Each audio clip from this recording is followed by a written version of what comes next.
എവിടെയാണെങ്കിൽ ചെയ്തുകൊണ്ട് ഒഴിവുള്ള സ്ഥലങ്ങൾ ഈ നാട്ടിൽ തന്നെ ഉണ്ടെങ്കിൽ തീർച്ചയായിട്ടും ഞാനും അതിനോട് സഹകരിക്കുന്നതാണ്.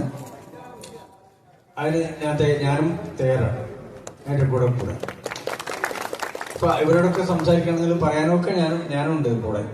അപ്പൊ നമുക്ക് സ്ഥലം കണ്ടെത്തണം, കളിക്കാനുള്ള കളിസ്ഥലങ്ങൾ ഉണ്ടാവണം, അതേപോലെ എക്സസൈസ് ചെയ്യാനുള്ള സ്ഥലം ഉണ്ടാവണം, പിന്നെ സിനിമ കാണാനുള്ള സ്ഥലം ഉണ്ടാവണം. അവർക്ക് ഒരു ഇഷ്ടംപോലെ നടക്കാനും ഈ മൊബൈലിൽ നിന്നും അല്ലെങ്കിൽ ദുഷ്ടശക്തികളിൽ നിന്നും മാറാൻ വേണ്ടിയും ഉള്ള സൗകര്യങ്ങൾ നമ്മൾ ചെയ്തു കൊടുക്കണം. അതാണ് അത്യാവശ്യമായിട്ടുള്ള കാര്യം. ഞാൻ അതിന് നിങ്ങളെ അഭിസംബോധന ചെയ്തിട്ട് ഞാൻ സംസാരിക്കുകയാണ്. എൻ്റെ പ്രിയപ്പെട്ട മക്കളെ, നിങ്ങൾക്ക് ഒരിക്കലും ഇതൊന്നും ആവശ്യമില്ല. എനിക്ക് 75 വയസ്സ് വരെ ഞാനായി ഉപയോഗിച്ചില്ലെങ്കിൽ പിന്നെ ഇനിയെപ്പോഴാണ്? ഒരാവശ്യമില്ല.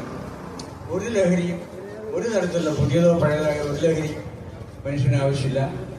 ഞാനിവിടെ വരുന്ന കാലത്ത് മുറുക്കാറുണ്ട്, അതും കൂടി ഞാൻ നിർത്തി അപ്പം തന്നെ. അതും എനിക്ക് ആവശ്യമില്ല എന്ന് വിചാരിച്ചിട്ടാണ് അപ്പം തന്നെ ഞാൻ നിർത്തി. അതുകൊണ്ട് നിങ്ങൾ മക്കളെ, രക്ഷിതാക്കള് മക്കളെ ശ്രദ്ധിക്കണം, കൂട്ടുകാരെ ശ്രദ്ധിക്കണം, സ്കൂളിലെ ആൾക്കാരെ ശ്രദ്ധിക്കണം. ഒരിക്കലും ഇതിന് അടിമപ്പെടരുത്, ഒരിക്കലും ഇതിന് കീഴ്പ്പെടരുത് എന്ന് മാത്രം പറഞ്ഞുകൊണ്ട് എൻ്റെ എളിയ വാക്കുകൾ ഉപസംഹരിക്കുന്നു.